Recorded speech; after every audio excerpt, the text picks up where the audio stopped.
Well, not that you think that I spent the entire time whilst I was in Belgrade, before I was starting my travel to Berlin, in buses and in trams, but quite some time, just simply because during those days my work just included that I had to do a lot of outreach. I saw colleagues, I synchronized, and we discussed things relevant to my work. And for that, in order to get around in Belgrade, I'm just using the public transportation system, which is a little bit different to the public transport that you saw in my previous video in Toronto. It's a little bit older, but it's also very convenient, and it gets me to any place in Belgrade where I want to be until such time where I start to travel again. Hi, and good morning. What happened in between when I came back from Toronto?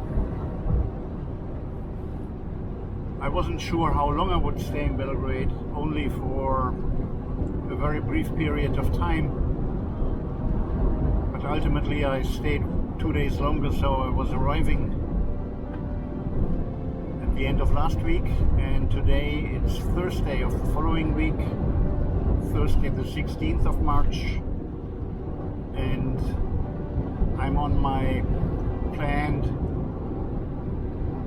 travel to Berlin. And it's not only me, because Tiggy is back.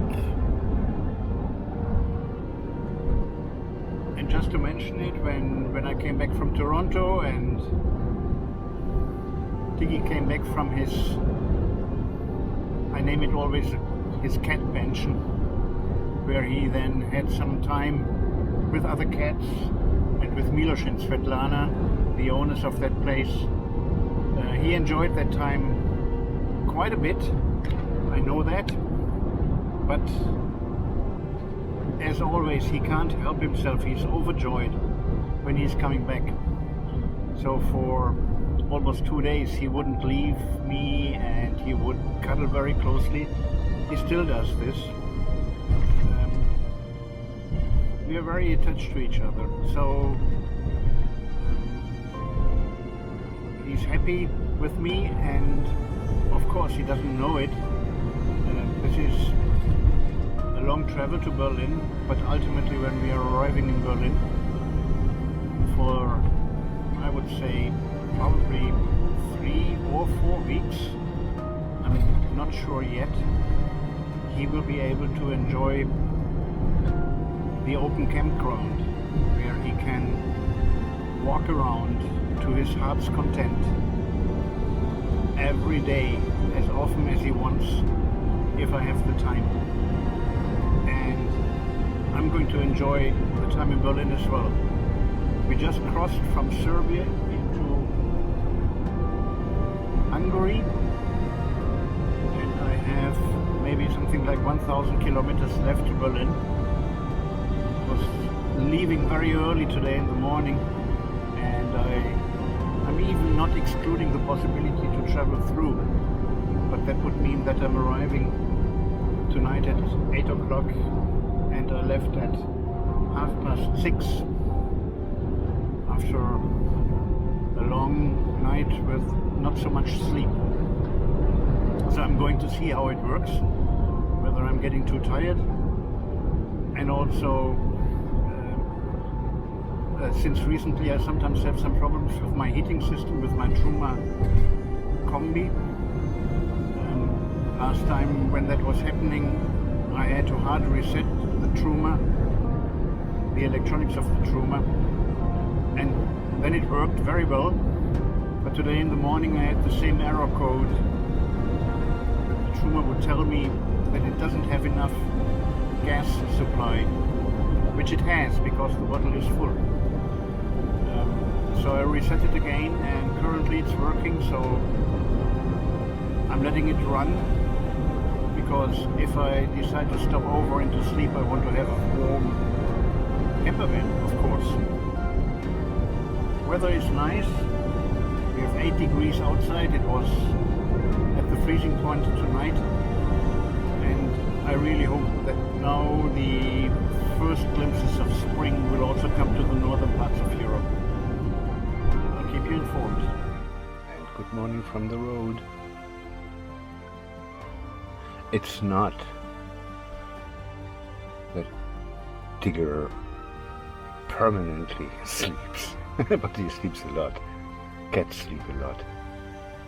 I think 80% of their time they sleep or rest. But he's also pretty active. And yesterday I haven't taken any other movie from that boring highway. I'm still waking up and trying to find my thoughts. But we have just traveled from Belgrade. So Serbia, Hungary, Slovakia, and then a long stretch of the Czech Republic. And we are now roughly 20 kilometers away from the German border. It was a long travel yesterday, maybe more than 12 hours. And I could have continued because Berlin is only 3 hours away from here.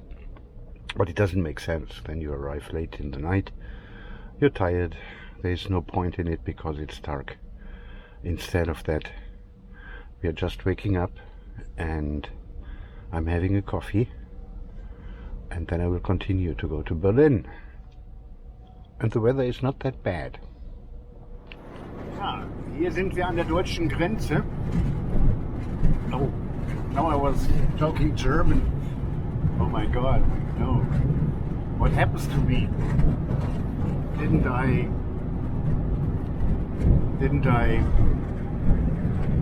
speak English as my native language? Here is the border. And now we are in the Federal Republic of Germany. And as you have seen, nothing happened. We just crossed. And that's the point. If I compare it to how it was during COVID, nothing like that was possible. Everything like that was possible before, and now we are back to it. That's the European Union.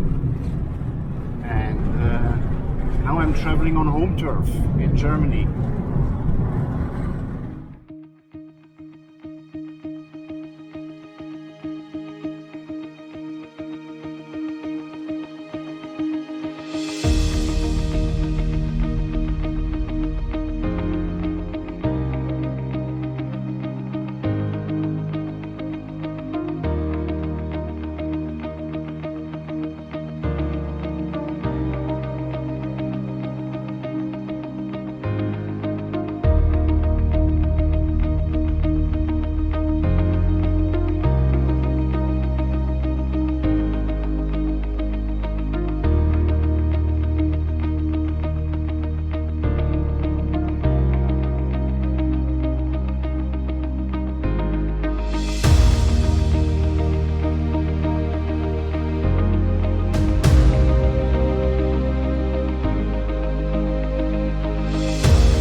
coming to my area, so to speak, from this side, you're going to see the lakes for the first time in their full glory. And then there are maybe 2 kilometers left here through the forest, and I'm coming home. But what exactly does it mean to come home? And I have asked myself this question on uncounted occasions over the last quite many years now, where I'm step by step progressing in this life, this camper life, this van life. And then there are days where I just feel that there needs to be one place, like this one, where I feel that somehow, somewhat, I belong. Like that people, when they see me after some weeks for the first time, they come, they say hi, they give me a hug. But what does it mean to belong here, and for how long will I belong here? I don't know, and I don't want to be too philosophical about that. But these days I'm asking myself this question, where do I belong, or where is home? Again, quite often. And it's easy, like other YouTubers, to produce videos, travel videos, or whatever they do, or whatever we do, if I belong to them, where life is looking good, right? Things are great, right? Everything is exploring, everything is new, right? No, it's not like that. I wouldn't have known at earlier stages, maybe even through, especially during that time when I was in New York, that I would develop a lifestyle that is like this one.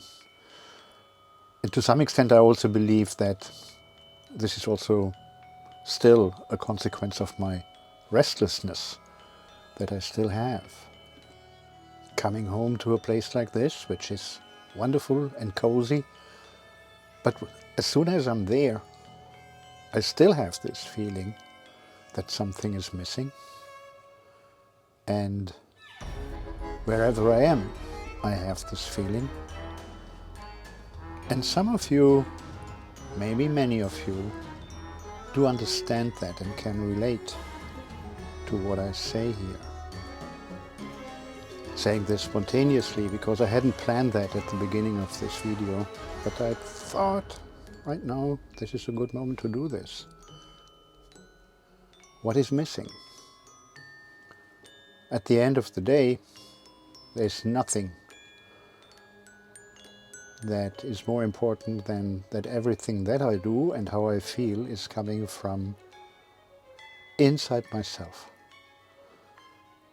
And all these little things here, every cozy corner of my caravan that you see in this video